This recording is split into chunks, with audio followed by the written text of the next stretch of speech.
there. I am glad you could make it for this lesson. We are in the book of First Samuel, chapter 3, and we'll move on into chapter 4 before this is all over. All right.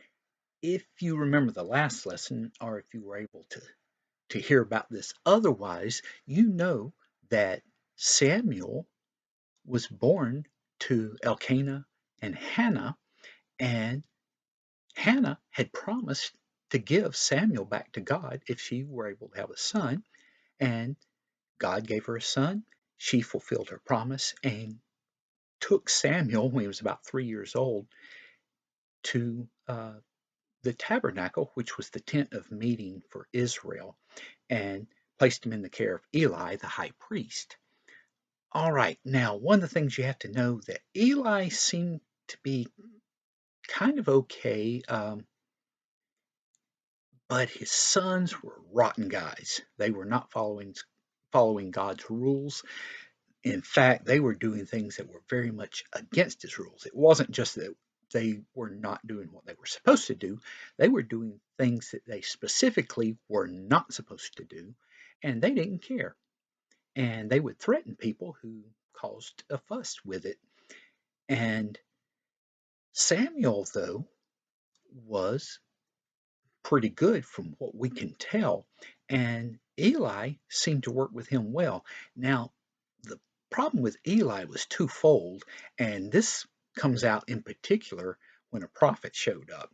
Now, we don't know the name of this prophet, but he went to Eli and had a good talking to with him. Now, you've got to think about this in one sense is that Eli's the chief priest. He's working where the Ark of the Covenant is. It's the main tent. It's where people would come every year and have sacrifices. And so you would think he's a pretty high level guy. But prophets work directly for God and they pass along messages from God. And this guy comes to Eli and says, okay, God knows what you're doing and he's got a message for you. He knows about your sons. They're rotten guys. And you haven't done anything to discipline them. And you have even partaken in what they've been doing. And one of the things had to do with the way they were to handle the sacrifices of the animals and the grain and the wine.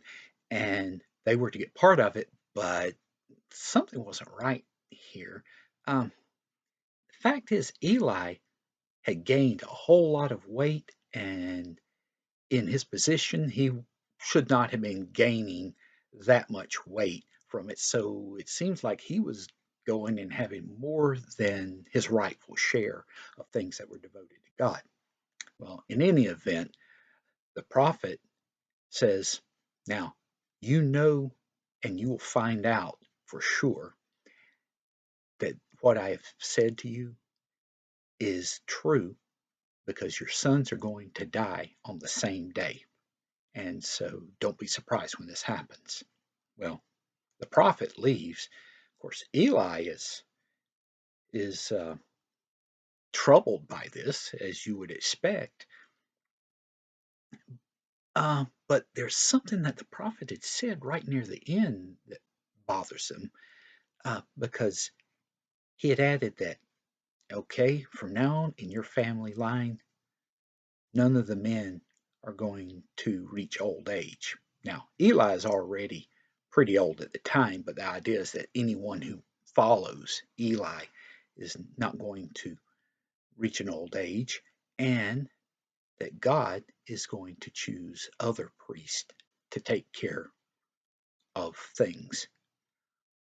Okay, when we're talking about take care of other things, we're talking about the main part of the sacrificial system, people coming to the tent of meeting, the tabernacle, and getting their annual sacrifices done, as well as any other sacrifices they were doing. You know, other priests had duties as well, but we're talking about this is the main priest, and he's going to be replaced, and his sons are not going to be taking over the family business, so to speak. So this is a lot for Eli, and of course he has no idea who is this priest going to be, who's going to replace me. Um, it would have to still be within the line of Aaron, but by then there are plenty of people who are available, so he can't even guess this. Okay, through all of this time, though, Samuel is working for Eli. He's working in the tabernacle and apparently doing a good job with it, but we don't know how old he is at the time the next thing happens. And as we go into the next chapter, I'm thinking chapter 4, we find out that God had stopped talking to a lot of people. There weren't many visions, and there wasn't much of a message coming from God. And you've got to think uh, for this time period that that is related somehow to Eli not doing his job well and his sons still being allowed to do priestly things, even though Eli should have gotten rid of them a long time before that. Um, One of the things that would happen as part of their normal daily duties, they would sleep at night and they're in part of the tabernacle, but they would have a lamp that would burn all night long and pretty much go out in the early morning. So once daylight was there was no need for the lamp to be on. Well, this one night, it was late into the night, but not quite morning because the lamp was still burning. And God speaks to Samuel. He said, Samuel. Well, Samuel hears this, wakes up, he jumps up and runs to Eli, thinking Eli was calling him. And he said, Here I am. What do you need? And Eli says, I didn't call you. Go back and lie down. So Samuel goes back, lies down, and then God calls him again. Samuel. Samuel hops up and runs back in there and said, You called. Here I am. And Eli said, No, I didn't. Go back and lie down. It's not time to be up. And so at this point, Eli's probably thinking, Okay, Samuel's having a dream. Well, happens a third time. Samuel. Samuel hops up. By now, it's kind of funny to us because you're thinking, okay, God's trying to talk to Samuel, and every time Samuel runs off. So he runs off to Eli. And this time, Eli says, okay, this may be God talking to you. So if he calls you again, just stay there and say, Here I am. Um, what can I do for you? Okay, Samuel's a good guy. He goes back in there. He does what he's told. This time, though, God calls him with his name twice. Samuel, Samuel. Okay, um, here I am. What do you want me to do? I'm listening. Okay, now God starts telling Samuel pretty much what the prophet had told Eli some time back, only he's saying it's going to happen soon. And okay, Samuel accepts that. Well, in the morning, Eli comes to him and says, What did God tell you? He said, Now, may God punish you if you don't tell me everything. Because Samuel did not want to tell Eli this bad news.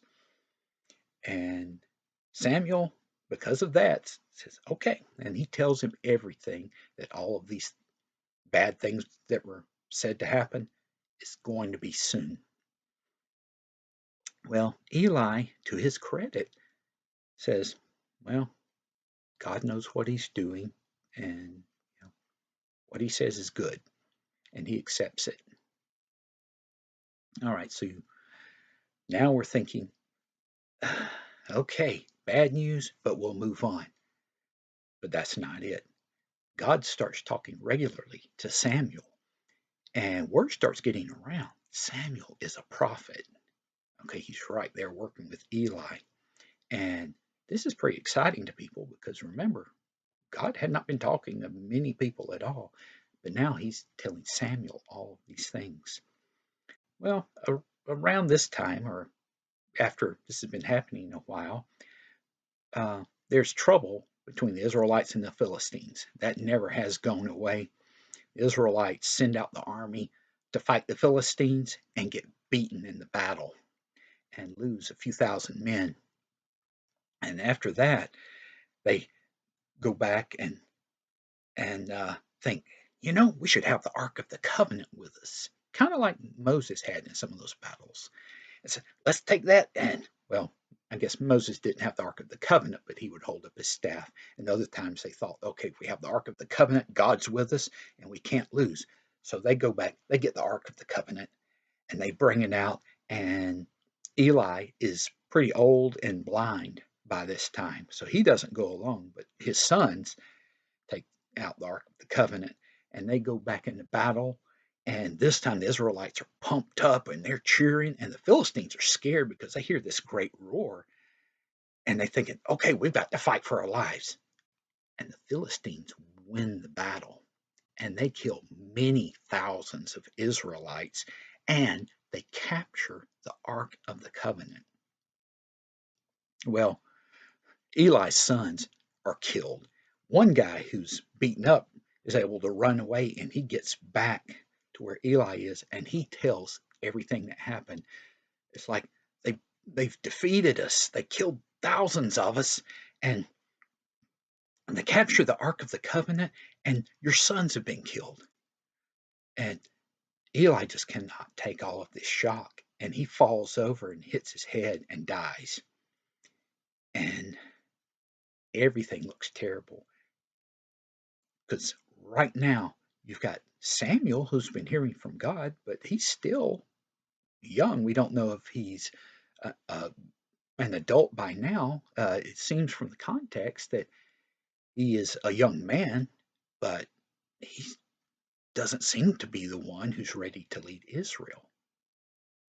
But who else is there?